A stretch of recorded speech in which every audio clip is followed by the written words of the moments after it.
कहा जाता है कि माता गंगा के पृथ्वी पर आने की कथा हिंदू धर्म में बहुत प्रसिद्ध है और इसे मुख्य रूप से वाल्मीकि रामायण और महाभारत साथ ही शिव पुराण में वर्णित किया गया है। यह कथा भागीरथ की तपस्या और प्रयासों से जुड़ी हुई है। आइए इसे क्रमबद्ध तरीके से हिंदी में इसे जानते हैं। तो राधे राधे प्रिय दोस्तों, जय श्री कृष्णा। आपका हमारे चैनल सनातन दर्शन में बहुत बहुत स्वागत है। तो प्रिय दोस्तों, आज की कथा हम लेकर के आए माता गंगा कि माता गंगा पृथ्वी पर कैसे आई, कौन इन्हें लाया। तो आज हम इसे विस्तार से समझेंगे। तो प्रिय दोस्तों, वीडियो देखने से पहले अगर आप हमारे चैनल में नए आए हैं तो हमारे चैनल को लाइक करें, सब्सक्राइब करें और ज़्यादा से ज़्यादा लोगों को शेयर करें ताकि ऐसी ही रोचक कथाएं और लोगों तक पहुंचा सकें। तो चलिए शुरू करते हैं आज की कथा। कहा जाता है कि माता गंगा के पृथ्वी पर आने की कथा हिंदू धर्म में बहुत प्रसिद्ध है और इसे मुख्य रूप से वाल्मीकि रामायण और महाभारत साथ ही शिव पुराण में वर्णित किया गया है। यह कथा भागीरथ की तपस्या और प्रयासों से जुड़ी हुई है। आइए इसे क्रमबद्ध तरीके से हिंदी में इसे जान। माता गंगा के पृथ्वी आने की कथा, भागीरथ की कथा कि आखिर भागीरथ कौन था और उन्होंने माता गंगा को विवश क्यों किया पृथ्वी पर आने के लिए। तो चलिए आज हम इस कथा को विस्तार से आपको समझाते हैं। बहुत प्राचीन काल की बात है। राजा सगर नामक के एक पराक्रमी राजा थे। उन्होंने अश्वमेध यज्ञ का आयोजन किया। इस यज्ञ में एक घोड़ा छोड़ा जाता है और वह जहाँ जहाँ जाता है उस पर विजय प्राप्त की जाती है। लेकिन इंद्र ने डर के कारण वह यज्ञ का घोड़ा चुराकर उसे कपिल मुनि के आश्रम के पास बांध दिया। राजा सगर के 60,000 पुत्र थे। वे सभी उस घोड़े की खोज में निकले और अंत में कपिल मुनि के आश्रम में पहुँचे। वहाँ उन्होंने देखा कि घोड़ा मुनि के पास बंधा है। जिन्हें भ्रम हुआ कि मुनि ने घोड़ा चुराया है। क्रोध में आकर उन्होंने मुनि का अपमान कर दिया। कपिल मुनि तपस्या में लीन थे। जब उन्होंने आंखें खोली तो अपने अपमान से क्रोधित होकर उन 60,000 पुत्रों को भस्म कर दिया। कपिल मुनि जब राजा सागर को यह ज्ञात हुआ तो वे अत्यंत दुखी हुए।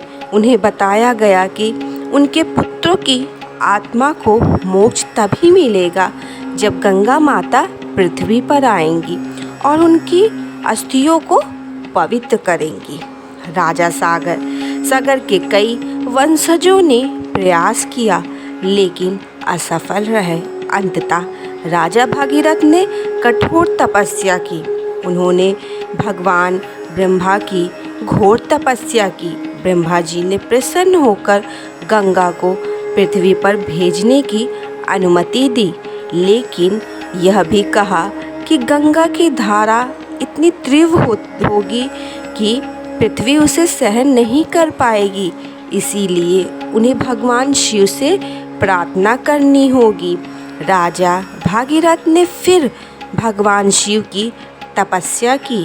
शिव जी प्रसन्न हुए और उन्होंने गंगा को अपनी जटाओं में धारण किया। जब गंगा आकाश से उतरी तो शिव जी ने उन्हें अपनी जटाओं में बांध लिया और फिर धीरे धीरे पृथ्वी पर छोड़ा। माता गंगा जब पृथ्वी पर उतरी तो राजा भागीरथ उन्हें मार्ग दिखाते हुए उन स्थानों तक ले गए जहां उनके पूर्वज भस्म हुए थे। गंगा की पवित्र जलधारा से उनके पूर्वजों को मोक्ष मिला। निभाना एक महान कार्य है। धैर्य और लगन से कोई भी कार्य सिद्ध किया जा सकता है।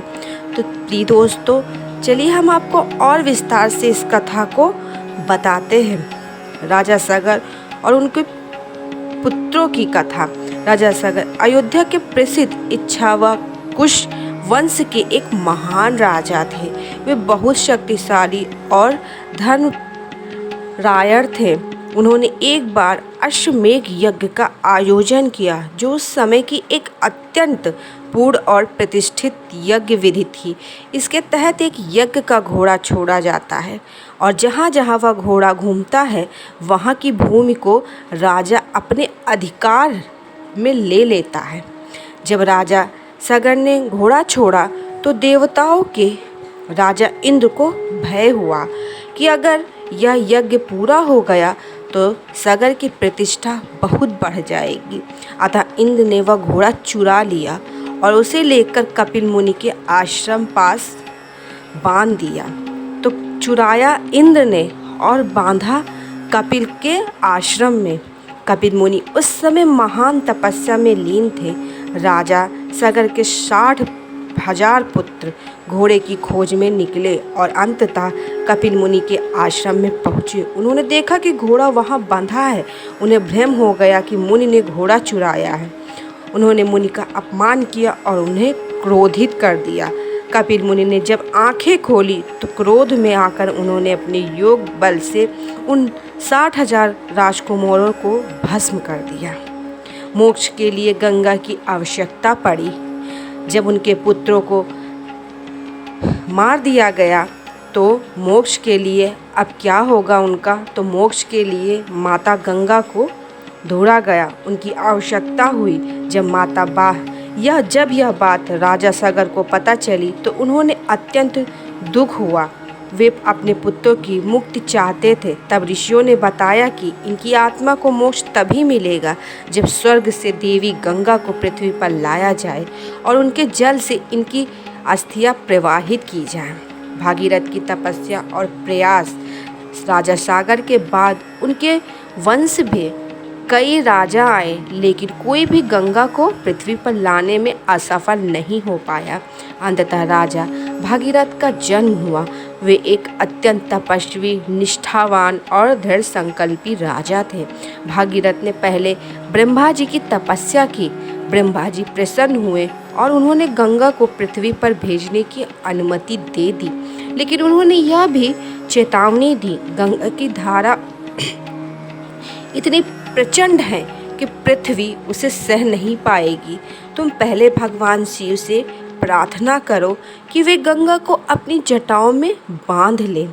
शिव की जटाओं में गंगा का अवतरण। भागीरथ ने फिर कठोर तपस्या कर भगवान शिव को प्रसन्न किया। शिव जी ने उनकी प्रार्थना स्वीकार की। जब गंगा आकाश से पृथ्वी पर उतरी तो शिव जी ने उन्हें अपनी जटाओं में समेट लिया, जिससे उनकी प्रचंड धारा पृथ्वी पर सीधे नहीं गिर पाई। फिर शिव जी ने गंगा को धीरे धीरे अपनी जटाओं से पृथ्वी पर छोड़ा। इस प्रकार माता गंगा पृथ्वी पर अवतरित हुई। भागीरथ के पूर्वजों का उद्धार। गंगा का प्रवाह भागीरथ के पीछे पीछे चलता रहा। अंत में वह स्थान आया जहाँ राजा सागर के पुत्र भस्म हुए थे। जैसे ही गंगा का जल उन पर पड़ा वे सभी पवित्र हो गए और उन्हें मोक्ष प्राप्त हुआ। इस प्रकार भागीरथ के प्रयास से उनके पूर्वजों की आत्मा को शांति मिली। संकल्प, तपस्या और भक्ति से कोई भी कार्य संभव है। पूर्वजों के प्रति श्रद्धा और कर्तव्य का पालन एक महान कार्य है। तो दोस्तों, आपको हमारी ये वीडियो कैसी लगी? अगर आपको हमारी ये वीडियो अच्छी लगी तो हमारे चैनल को लाइक करें, सब्सक्राइब करें और ज़्यादा से ज़्यादा लोगों को शेयर करें। तो हम आपको मिलते हैं एक नेक्स्ट वीडियो पे। तब तक के लिए राधे राधे, जय श्री कृष्णा, स्वस्थ रहें, सेहतमंद रहें।